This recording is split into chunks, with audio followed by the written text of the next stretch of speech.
Hello guys, ഞങ്ങൾ ചെറിയൊരു ഷോപ്പിങ്ങിന് വേണ്ടി ചെങ്ങന്നൂർ പോയിരുന്നു. അവിടെ വന്ന് ഷോപ്പിംഗ് ഒക്കെ കഴിഞ്ഞതിന് ശേഷം ഞങ്ങൾക്ക് വല്ലാതെ വിശന്നു. അതിന് ഞങ്ങൾ ചോറ് കഴിക്കാൻ വേണ്ടി വില്ലേജൻസ് എന്ന് പറഞ്ഞൊരു ഹോട്ടലുണ്ട്, അവിടെ കയറി. പണ്ടൊരു ദിവസം അവിടെ കയറി ഞങ്ങൾ ചട്ടിച്ചോറ് കഴിച്ചിട്ട് ചിന്നാൻ വയ്യാതെ ഞങ്ങൾ അവിടെ നിന്ന് ഇറങ്ങി പോയത്. അന്ന് 2 ചട്ടിച്ചോറ് മേടിച്ചിട്ട് ഒരാടെ ചട്ടിച്ചോറ് പോലും ഞങ്ങൾ കഴിച്ചില്ല. അതുകൊണ്ട് ഈ പ്രാവശ്യം ഞങ്ങൾ ചട്ടിച്ചോറൊന്നും ഓർഡർ ചെയ്തില്ല. ഞങ്ങൾക്ക് 2 പേർക്കും സാധാ ഊണും മോന് ബിരിയാണി മതി എന്ന് പറഞ്ഞ് അവന് ബിരിയാണി മേടിച്ചു കൊടുത്തു. പക്ഷെ നല്ല ഊണായിരുന്നു കേട്ടോ. പിന്നെ ആവോലി എന്ന് പറഞ്ഞൊരു മീൻ ഞങ്ങൾ മേടിച്ചു.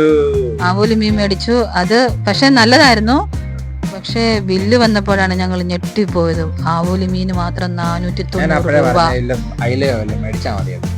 പറഞ്ഞു, ഞാൻ കേട്ടില്ല. എനിക്ക് ആവോലി തന്നെ മതി എന്ന് പറഞ്ഞ് ആവോലി മേടിച്ച് കഴിച്ച് മോന് ബിരിയാണിയും കഴിച്ച്. നല്ലതായിരുന്നു, കുഴപ്പമില്ലായിരുന്നു. പക്ഷെ വലിയൊരു ആവോലി മീൻ ഈ മീനാണ് ഞങ്ങൾ മേടിച്ചത്. വലിയ കുഴപ്പമില്ലായിരുന്നു. പക്ഷെ ബില്ല് കണ്ടപ്പോഴാണ് മനസ്സിലായത് 490 രൂപയായിരുന്നു ഒരു ആവോലി മീന്. പിന്നെ അവിടെ നിന്ന് ഇറങ്ങി വെറുതെ ഒരു ബേക്കറിയുടെ മുന്നേ കൂടെ പോയത്. അപ്പോൾ ഒരു ജ്യൂസ് കുടിക്കാന്നും പറഞ്ഞ് കയറിയത്. അവിടെ കയറി ഫാലൂദയും പനീർ റോളും വെജ് സാൻഡ്വിച്ചും മേടിച്ച് കഴിച്ചിട്ട് വീട്ടിലേക്ക് തിരിച്ചു പോന്നു.